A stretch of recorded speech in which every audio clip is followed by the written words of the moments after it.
Today is February 2nd. Welcome back to my channel. I am coming to you today with another history video about my favorite holiday of the year, Groundhog Day. There is a somewhat hidden history behind it that a lot of people don't know about. You might just think that Groundhog Day is a funny day where the groundhog comes out and we all joke and laugh, oh, did the groundhog see its shadow or not? On February 2nd, Christians celebrate the presentation of the Lord. The Catholics refer to this day as Candlemas. February 2nd is one of the most ancient feast days in Christianity. This feast day goes back to day one. February 2nd is exactly 40 days after the birth of Christ. It was Jewish law at the time that after a woman gave birth to a child, she would go to the temple and ask for purification. This feast day has also commonly been referred to as the Feast of the Purification of the Virgin Mary, and also the Meeting of the Lord. Per the Jewish law, after a woman gave birth to a boy, she was impure or unclean for 40 days following that birth. If she gave birth to a girl, she was impure or unclean for 80 days. Jesus obviously was a male, so he fit into the 40-day category. So it was part of the Jewish law that after the birth, if you had given birth to a boy, after 40 days, you would go into the Jewish temple and you would bring an offering, something for purification. Many times people would bring a lamb to the temple to sacrifice for their purification. If they were poor, then they might bring 2 turtle doves.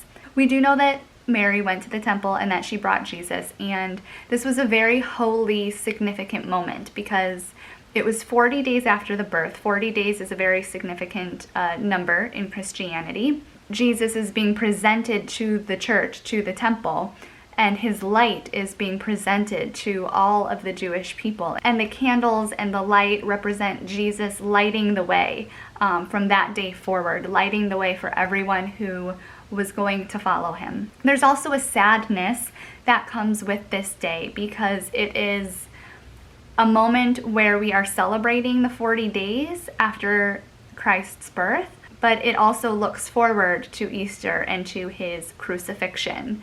So it's kind of like a middle point in that sense. And it's also a middle point in winter. You've already had probably 2 months of hard winter, at least a month. You know, January is always like the worst winter month. And a lot of times there's like a second bout of winter in February and even maybe a little bit into March as well before spring comes. The earliest reference that we have of the presentation of the Lord of this day actually occurred on February 14th, which is Valentine's Day, but it occurred on February 14th, which would have been 40 days after January 6th, which is, of course, the Epiphany, but in the older calendar would have been Christ's birthday. So as long as you're 40 days after Christ's birthday, whether you celebrate his birthday on the 25th or the 6th, you're doing it right.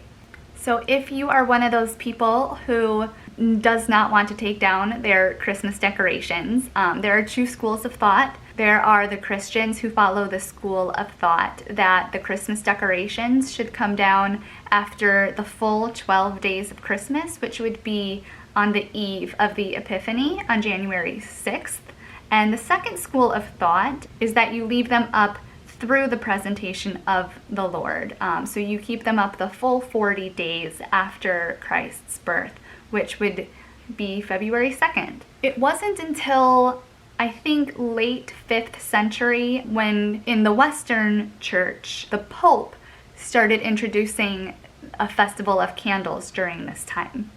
Candlemas came from the origins of that day of Jesus being brought to the temple, and in the Candlemas celebration, people would bring their candles to the church to be blessed. And they would take those candles home with them and bring that holy light into their home to help protect them against the second bout or the second wrath of winter. There were a lot of songs and hymns and music associated with the Candlemas festival and celebrations.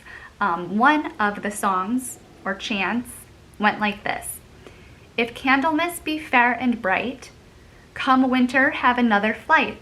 If Candlemas bring clouds and rain, go winter and come not again." So when Christianity started spreading into German territories, it was the German who adopted a hedgehog as an animal to represent whether there would be 6 more weeks of winter or not. They went off of that original chant and song, "If Candlemas be fair and bright," meaning that there are no clouds in the sky and that there are shadows that are being cast, then 6 more weeks of winter. So where does the 6 more weeks come from, you might ask? 6 weeks after February 2nd is an additional 40 days. We know that February 2nd is purposefully 40 days after Christ's birth.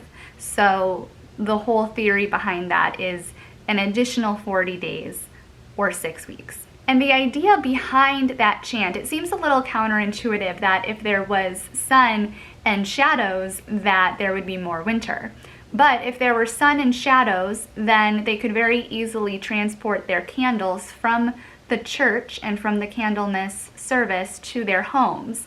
And in transporting the candle from the church to the home, you're bringing in the light of the Lord to protect you through the second bout of winter. So really, if there were clouds and rain, they wouldn't be able to transport those candles from the church to their home. It would rain and it would blow out the candle. So if the Lord knows that there's not going to be any more winter, you don't need the candle in your home to protect you for 40 more days. If there are clouds and rain and you can't bring the candle home, that's not a sign that everything is going to be horrible. That's a sign that winter is actually going to let up and you don't need that light in your home for those additional 6 weeks.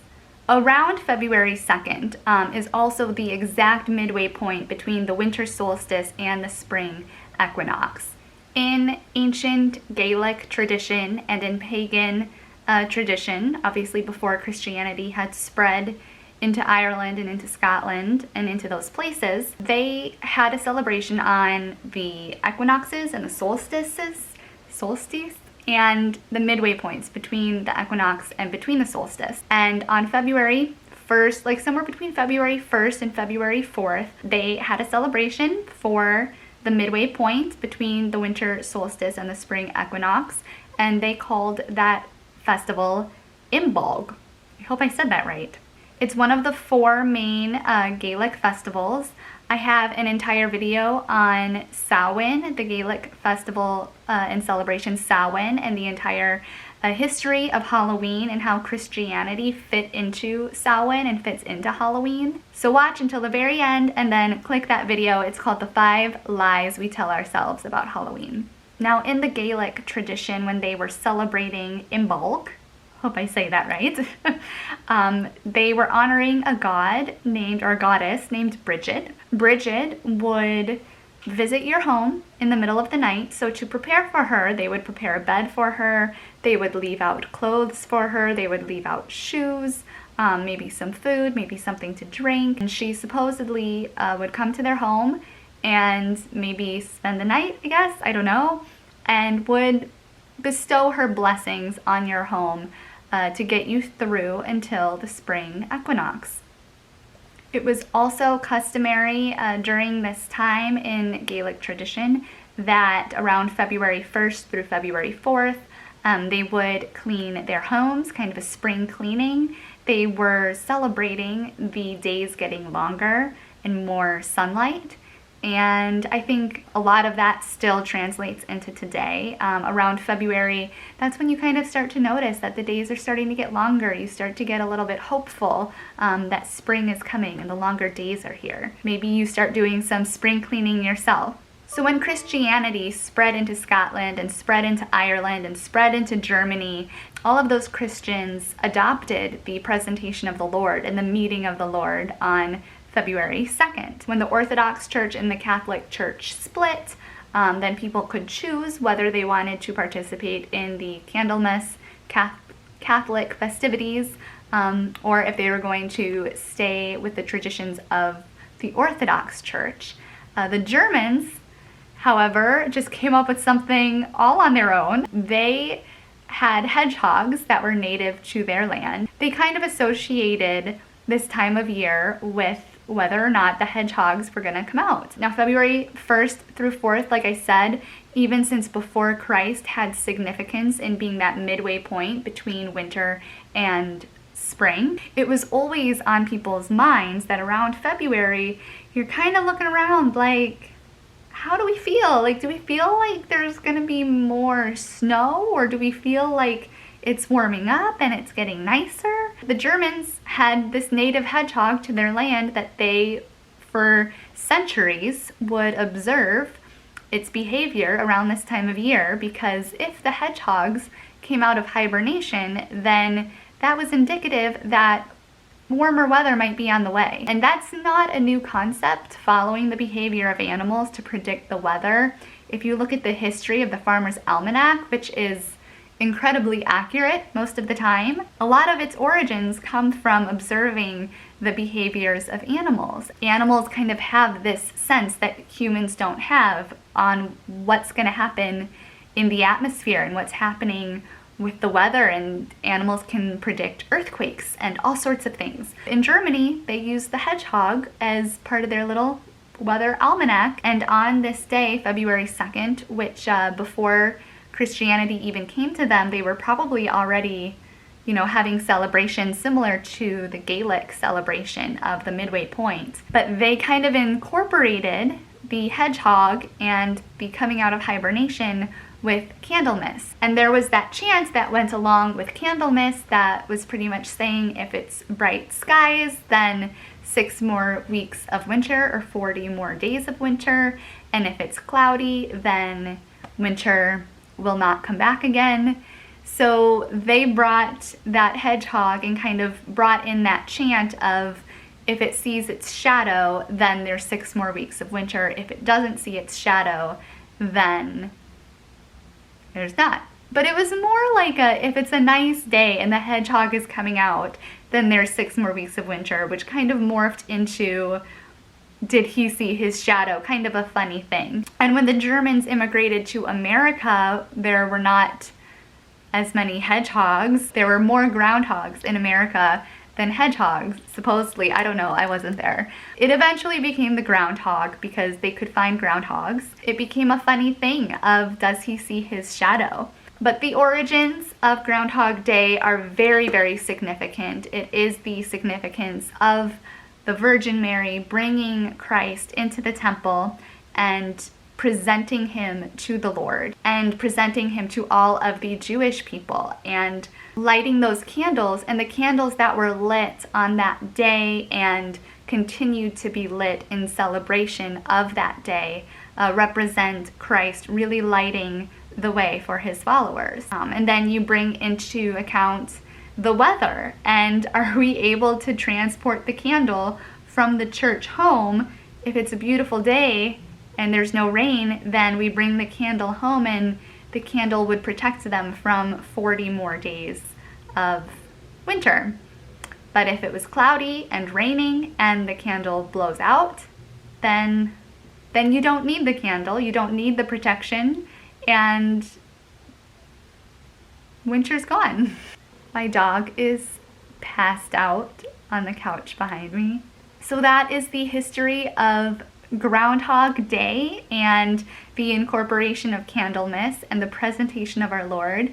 I hope that you enjoyed this video, that you learned something. If you liked it, please give it a thumbs up and let me know, and I will make more videos like this. I will link the video to the origins of Halloween at the end here, so if you want to check out another video just like this, click on it. If you like it, give it a thumbs up, let me know, subscribe, and I will continue to make more of these in the future. Happy Groundhog Day!